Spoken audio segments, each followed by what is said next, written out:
is that why I am referring to so many judgments? Because you are finding some judgments wherein stock in trade additions have been upheld. Maybe that case may be similar to the case which I am just now citing.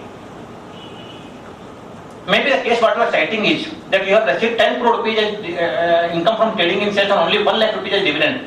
That case cannot be equated with the case which I am just now referring to. So what is important here is that we have to actually correctly apply the correct judgment and say that the satisfaction note is very important here. Whatever disallowance you are offering, that I fully agree with you, at the core of my heart, I fully agree with you that for trader in shares, disallowance should not be called for. But I again differ with the view with that, because as soon as you say that trader in shares disallowance is not called for, then you find such kind of explanations which have been done. Just now I gave an example. Now, we have lot of judgments, American Express Bank, Munjam case, India Advantage case, Vivek Malhotra case. Now, one very important judgment in your context, I am saying, the money case. It has given a unique formula. It says that when you are trader in shares, how can you attribute the entire interest paid or the entire administrative expenses for the purpose of disallowance under Rule 80? Because my major part of earning is trading in shares, which is taxable. I may be receiving some exempt income of 5 lakhs or 10 lakhs. Okay. How can you treat the entire trading in shares for the purpose of disallowance? And it gave a very unique formula. It says that when you are trader in shares, I am reading the third paragraph of this part. Rule 8D22, that is interest paid, needs to be scaled down by forgetting the expenditure so arrived at between tax-free and taxable income. Given that the dominant objective of shareholding is to earn taxable income, an ad hoc ratio of 20% of the total tax exempt dividend will be reasonable. So it is saying that out of the interest paid, which is common, you have to make a disallowance only of 20% of that. So first, what it is saying, you calculate the disallowance under Rule 8D22, and whatever disallowance comes, you disallow only 20% of that. In that case, dividend income was very high. In your case, there may be a situation that you have not earned any exempt income, or there may be exempt income which is only 1% of the total taxable income which is generated on sale of shares. If we apply the principle laid on the money estates case, we are getting a clue how to deal with this situation. Because I told you in the very first hand that whatever disallowance has to be offered in section 14A, that is for your satisfaction. First of all, you have to find out what basis you have calculated the disallowance. AO has to record his finding, how he finds your calculation to be incorrect. Only then he can apply Rule 8D. And if you do your calculation and AO without recording the satisfaction makes a disallowance, on the first ground only, that because AO has not recorded satisfaction for disallowing the disallowance offered by you, the tribunal will give you relief. There are judgments which I have just now, that Champion case I have referred to, that judgment I also referred to that point. I think I am clear with you. Now, next question which sometimes comes up. If the SECI has received interest and paid interest, and the interest received is more, can you disallow, will any disallowance under Rule 8D22 will come or not? Are you getting my question? Whether net interest will be, if the net interest income is positive, the SECI has paid interest, received interest, net interest income is positive, well, whether there will be any disallowance. And second case, net interest paid is more, then whether you will consider the gross interest paid or net interest paid. Here I find some judgments, Morgan Stanley case, it says that disallowance has to be done on a net basis. Again, I find Karnavati Petrochem case, ITT Ahmedabad also, it says that it has to be a net basis. Now, so in case if the income is more than the interest expense, there will be no disallowances. There are two judgments on the issue, which you can make a noting of that. Those two judgments say like this. But again, nexus becomes very important. You have to actually, when you are pleading a case in the context of 14A, you have to actually make it a point. But prima facie, there are judgments which are giving you strength. But if I find that yes, there is a net income, but see what happens. Let us take an example. You have borrowed loans in the past. There was no borrowing in the past. During the year, 50 lakhs rupees of mutual funds have been purchased, and 50 lakhs rupees of loan has been taken. Loan has been taken for making investments in mutual funds. And tomorrow you say, sir, even though I paid interest on mutual funds, but my net interest income is positive, then, so what I am trying to mean, you have to actually plead the case in a very proper manner. What You have judgments to support you. If there is indivisible funds, it cannot be bifurcated. Everything goes in and goes out. Then yes, you can be saved. But if you allow the assessing officer to find out the facts which goes against you, then you may not be saved. What if opening investment is 0, closing investment is 0? During that, If the computation machinery fails, there cannot be any disallowance. no, say opening balance investment is 0, closing is 0. During the year some investment made. Rule 8D22 disallowance cannot be there. And There can be direct disallowance. 8D21 can be there, but 8D22 cannot be there. and 2, 3. 2-3 cannot be there. 8D23 cannot be there. 8D22 cannot be there. 8D21 can be there. Sir, this net interest concept, section 40D relates to disallowance. The disallowance relates to expenses only. So I think that gross income and expenses, that should be bifurcated, and that expense part should be treated with the 40D. Now what happens here is, One thing, more content. In this regard, I think I am of the view that decision of Supreme Court in the case of Dr. V.P. Gopinathan will come into effect. Receiving of interest and paying of interest are two different transactions. So it has to be offered separately. Most of the controversy that we are discussing about 14A none of it has reached the apex court. There are decisions in favor of the revenue, there are decisions in favor of the taxpayers. Some tribunals have taken a view opposite to what has been taken by other tribunals. So till the issue is finally decided by the Supreme Court, as a revenue officer, assessing officers may probably be taking a stand in favor of revenue only. But on this issue, I would like to differ with you that V.P. Gopinathan's case is... sir, I give an example here. I give an example. Which is the largest infrastructure company in Calcutta? Finance infrastructure company, infrastructure finance company. SREI. What SREI does? It borrows money from banks and it gives money to the various from where it is getting. So now if its own fund is 100 crore rupees and it is borrowing 1000 crore rupees, its investment is 100 crore rupees and it is getting net interest out of that. The purpose of borrowing of 1000 crore rupees is not to make investments. The purpose of borrowing, most of the banks which are giving loan, they are hypothecating the leased assets. That is okay. So in that case, if a taxpayer is able to prove the direct nexus of funds for taking this thing, then it will be a direct expenditure for earning income which is taxable. That anyway will not come, that is beyond So Basically, for finance companies, it may be allowed. yes, that is what I am trying to mean. For finance company, it will be allowed. Because our total profit is taxable. Now, one issue which is very important, which is sometimes we chartered accountants are making a mistake also here is whether book profit is required to be adjusted with respect to disallowance under Rule 8D. Now, what happens when you calculate book profit under Section 115 JB? How you calculate? You start with net profit as per PL account. You make certain adjustments which are there in 115 JB, and then you reach to the book profit. And one of the adjustment which is there is amount of income exempt under Section 10, accepting Section 1038, accepting clause 38 of Section 10 subsection 38, that is to be deducted while calculating the book profit.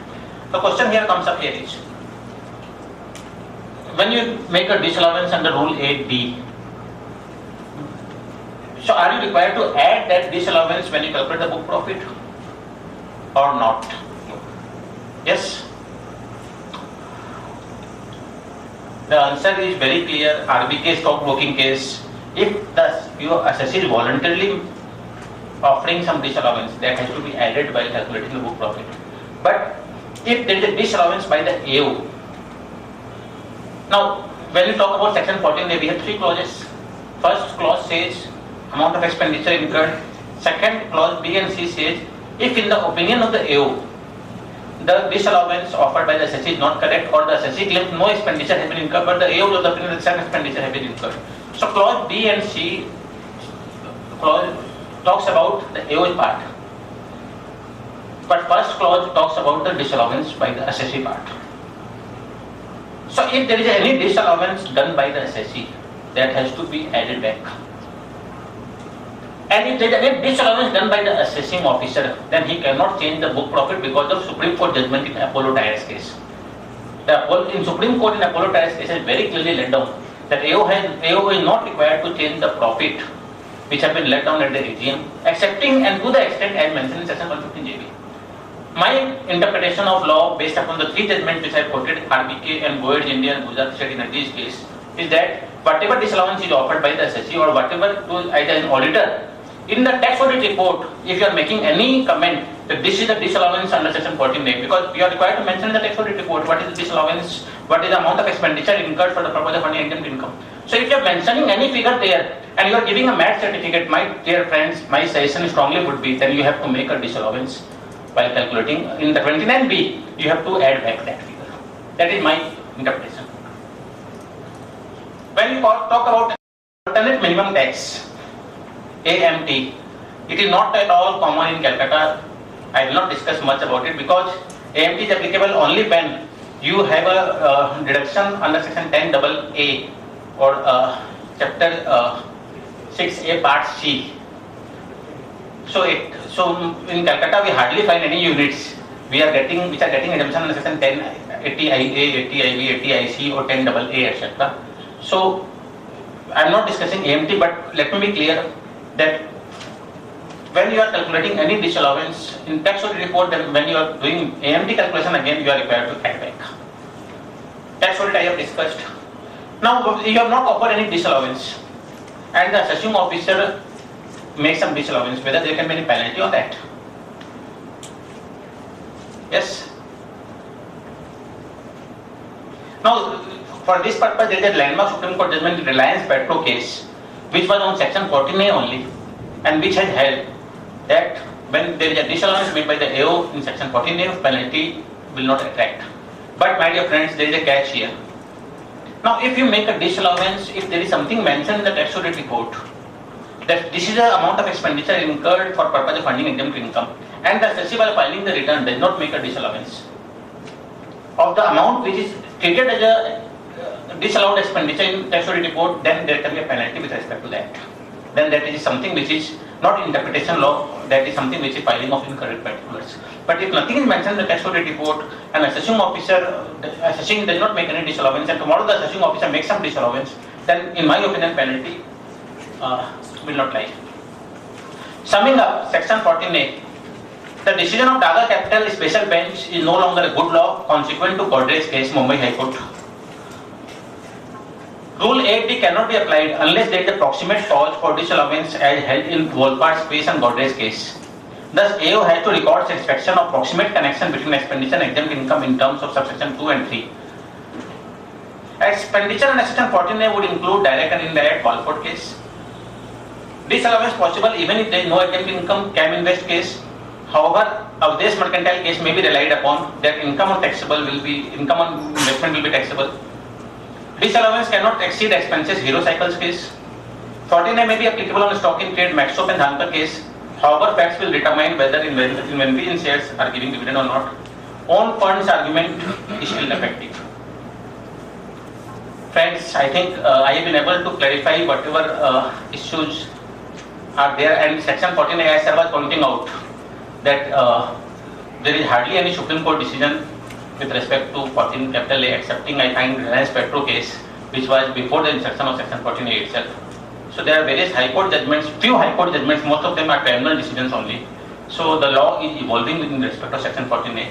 I have just tried to let down the various judgments to give you an idea how to plan out your affairs, and that can be a thing. And if in the context of section 14A you have any question, I would like to give a reply, and then I would like to come down to my second topic. Yes. Thank you, sir.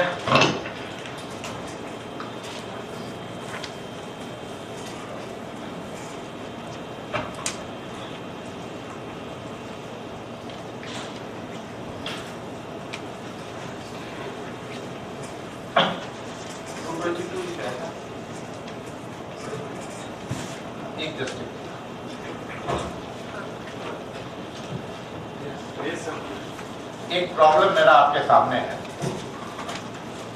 Mr. Chapparia has a private limited company. He is a director and a 50% shareholder in that company. That company has reserves and surplus to the extent of 100 crores. This company has given money to this company. This company has given money to this company. This company has given money to this company, and finally this company has given money to Mr. Chapparia. Will provisions of section 222E be applicable in that case? Yes, sir. The corporate will be lifted. The Companies Act will lift the corporate, will lift the corporate will and put it as It will be attracted? Yes. This is exactly the case of Jignesh Shah of NSCL fame. He had exactly done the same thing. Bombay High Court said no. It's basically for a technical disallowance. A technical disallowance is to be seen in that angle only. Whether that company has given loan or this company has given loan. This is a very recent decision. The Companies Act, when such cases happen, the intention is to defraud the system. The corporate I don't know that, but Bombay, I had made that decision, but Bombay High Court says no. corporate will be हाँ? High court का MSA supreme court भी जाना चाहिए. Bombay high court का decision है, Bombay tribunal का decision को high court has confirm the decision. So this is one of the decisions. Now other decision regarding beneficiary versus beneficiary shareholders versus. Now some 7 or 8 days I was just going through that decision only. I am unable to find out. Now earlier we used to say that if the beneficial shareholder is someone and the registered shareholder is someone, that is in the case of HUF and this thing, then people were getting away with it. Again Bombay High Court has said that no, registered shareholder is important and it will be taxed in his hand. And it's just 7 to 10 days ago that decision has come. So these two are the very important decisions in 222E cases. Without taking much of your time, I would request Chapparia Sahab to proceed with the basic provisions and the related controversies related to deemed dividend. Sir, I told you also in the beginning, I will not allow you to complete my session unless you complement my session after you have completed. So whatever, it is very nice to be with sir that whatever I leave, he completes my part so that the session becomes very lively and becomes very exhaustive. And sir makes it a point that whatever I was missing, so he goes on writing, Chapparia has missed this, Chapparia has missed it, and he makes it a point to refer. And he has a lot of resources with him behind. Now, what is the deemed dividend? We are talking about deemed dividend. Has it anywhere defined in the Act? It is nowhere defined in the Act. So, now when we talk about dividend, dividend has been defined in the Income Tax Act, which has a different meaning vis-a-vis the dividend as defined in the Companies Act. Now, there are a lot of things wherein there are difference in the Companies Act vis-a-vis the Income Tax Act. For example, body corporate. As per Companies Act, body corporate includes LLP.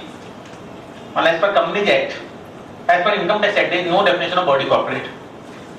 So, same thing happens with dividend. As per the Income Tax Act, dividend is an inclusive definition and it covers 5 different clauses A, B, C, D, E. Mind it, it's an inclusive definition. Dividend includes.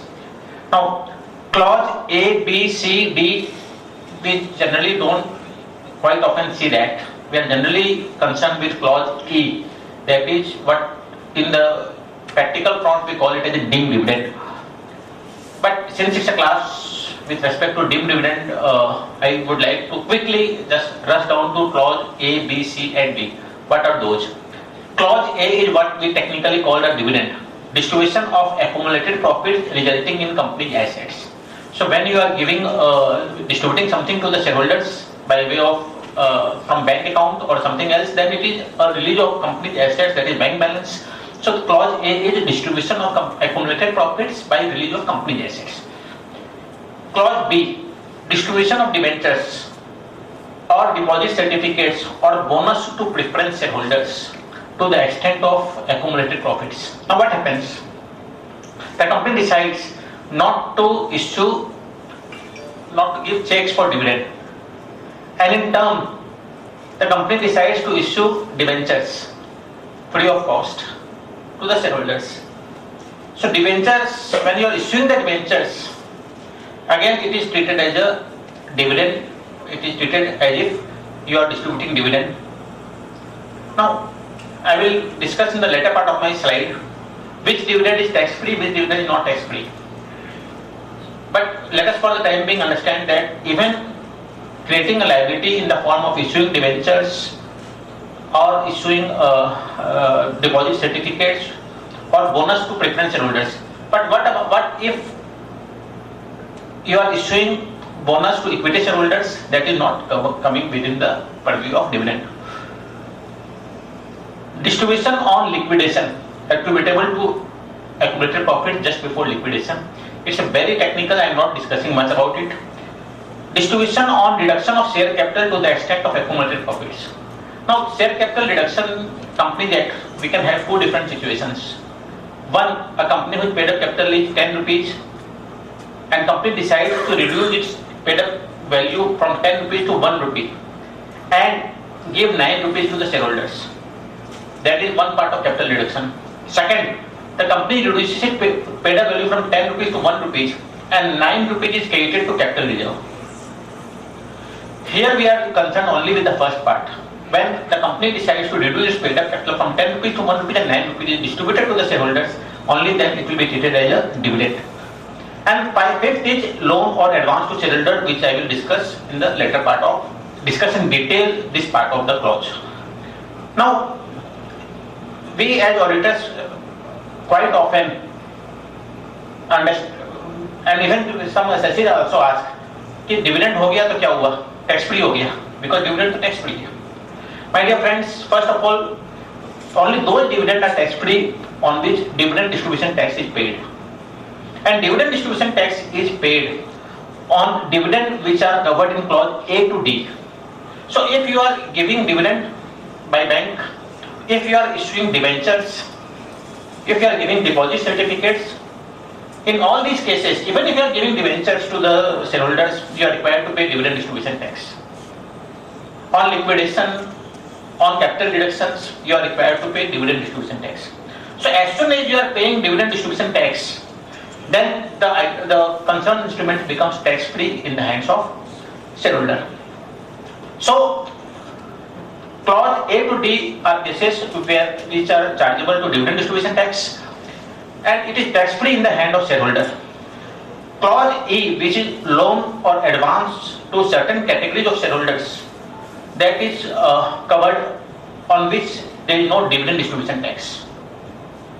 It means when I am giving loan, I am not required to pay, but most of us are missing a very important point, that we are required to take to deduct TDS on deemed dividend under clause E of section 222. It means TDS under section 194 is applicable on loan given to the prescribed shareholder. Yes, that is not called for disallowance because you are not claiming that loan as an expense. So 40A IA does not cover 194. Now, so it is taxable in the hands of shareholder, and it is no distribution tax is required to be paid. In this presentation which I am giving to you, I am confining much of my concentration on 222E. That is what in practical terms we call it as a deemed dividend. Now, this 222E, what happens in this case, in this particular clause is, even if I am receiving loan from a company in which I am a shareholder, that loan is treated as a taxable income of mine. I have taken a loan of 1 crore rupees on first day of March from a company in which I am having a 50% stake, and I paid that loan on 5th day of March. Only for 5 days I have taken and I have given interest on that loan. Now this 1 crore rupees is treated as the income of mine and it is not treated as the expense of the company in which I am having a 50% stake. So this is a draconian provision. Why this section was introduced? This is very important because some writ petitions were filed when this section was introduced and those were not, those writ petitions were dismissed. So now you can say as far as constitutional validity of this particular provision is concerned, that has been upheld by the courts that yes, it is constitutionally valid. So the purpose of this 222E of Income Tax Act is to bring within the tax net accumulated profits which are distributed by closely held companies to its shareholders in the form of loans. The purpose being that persons who manage such closely held companies should not arrange their affairs in a manner that they assist the shareholders in avoiding the payment of taxes by having companies pay or distribute what would ultimately be dividend in the hands of shareholders' money in the form of advance or loan. What I am trying to, their purpose of this was that when a private limited company is having some surplus funds, forget about Companies Act 2013 because now, sir, with the Companies Act 13 it is very difficult to give loan to the shareholders also. Now the idea of this part is that when there is a private closely held company which is having surplus funds, if you distribute that in the form of dividend, what we technically call as a dividend, then you are required to pay dividend distribution tax. Now, if instead of giving it as a dividend, what if you distribute it to the shareholders in the form of loan, then it is your own funds you are giving it to the, so the purpose is that as soon as you give it to your shareholders in the form of loan, any shareholder is owing more than 10% stake, it will be treated as a income in the hands of the shareholder because you are trying to bypassing the act and distributing the surplus funds. So that's why they are using the word accumulated profits everywhere. So if you are not having accumulated profits, fair enough, no issue, no dividend, no deemed income.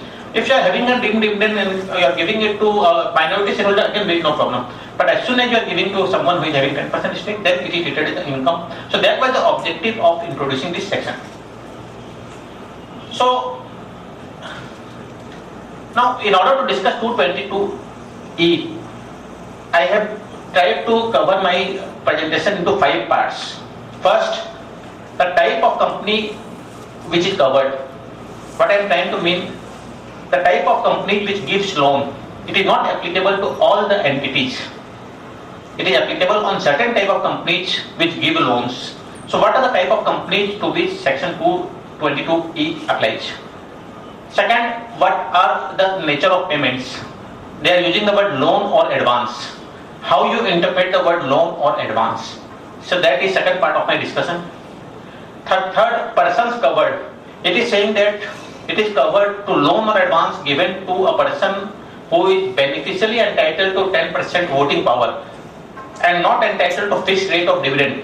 So now I will try to analyze the nitty-gritty of this part. So what are the persons or to a concern in which such person is having 20% stake, substantial interest. So this part is persons covered. When I am talking for type of company, it is the person who is the company which is giving the loan, and when I am talking about the persons covered in point number 3, it is the recipient of the loan. What is the amount which will be treated as a deemed dividend? They are using the word accumulated profit. How to interpret the term accumulated profit? Whether on the first day of the accounting year, whether it has to be commercial profit, what if depreciation has not been charged in the books. So what is the amount and what is the time of accrual of this deemed dividend? So the first part which I would like to just discuss is what are the companies which gives loan, which are the type of companies which are covered within the provisions of section 222 clause E. So what are the companies which are not covered? It means if these entities, if these companies give any loan, then if you are taking loan from these companies, you are not covered under section 222E. And what are those companies? The companies which public are substantially interested. So if I am getting any loan from a company in which public are substantially interested, and what is a company in which public are substantially interested? Subsection 18 of section 2 has defined some companies in which public are substantially interested. One is a listed company. A company whose shares were listed on the last day of the financial year. Now what happens if at the time of taking loan, it was a listed company, its shares were listed, and on the 31st March, it was not a listed company. whether when you took the loan it was a listed company, sir, and on 31st March it was not a listed company. If you ask me technically, then it is not a company which public are substantially invested, because when I see the section, it talks about the shares listed on the last day of the financial year, last day of the accounting year. So even when I took the loan, it was not a listed company, and on 31st March it became a listed company. Again, I am taking a loan from a company which public are substantially interested. So the first clause is a listed company listed on the last day of the accounting year. The second question, which I take the liberty of updating the class, whether subsidiary of a listed company is a company which public are substantially interested. Can you tell what is your opinion? Subsidiary of a listed company, whether 100% subsidiary of a listed company, whether it is a company which public are substantially interested? No. Yes. Yes? Yes. No? Why not? Yes. Sir, this is very valid point, and I would like to clear this controversy. Do you have the act here? No. No. Can you bring the act? Income tax. I will go to this point because this is one very serious concern which I am having. Subsidiary of a, because we find in practical field everybody says that subsidiary of a listed company, it is a company which public are substantially interested. Whether actually it is that. Third is a government company, and fourth is a section 25 company. Now section 25 company is mentioned there, but section 8 company under the Company Act 13 is not mentioned there. So again that is also a point, because we at the institute level has been giving representation to the Finance Ministry that suitable amendments should be made in the Income Tax Act to make it compatible with the Company Act 13. But even now also we find, when we read the Income Tax Act, even now also we find section 25 of Company Act 1956 word is coming. It is not mentioning section 8 of the Company Act 2013. So as of now, only section 25 company is covered. So if you take any loan from a section 8 company as per Company Act 13, then you are not taking loan from a company in which public are substantially interested. So basically, when you are taking loan or advance from a company which public are substantially interested, then fair enough. Then you are not covered by deemed dividend. What are the companies which are covered? Closely held public limited company and all private limited companies are hit by section. Company in which public are substantially interested. Sir, with due respect, please don't. Should I discuss this in the class or not? Because you are from the department side.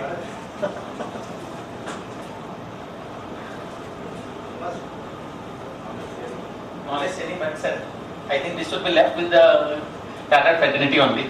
I am discussing this with a clear understanding with you that you are not going to discuss that in your present training institute or anywhere.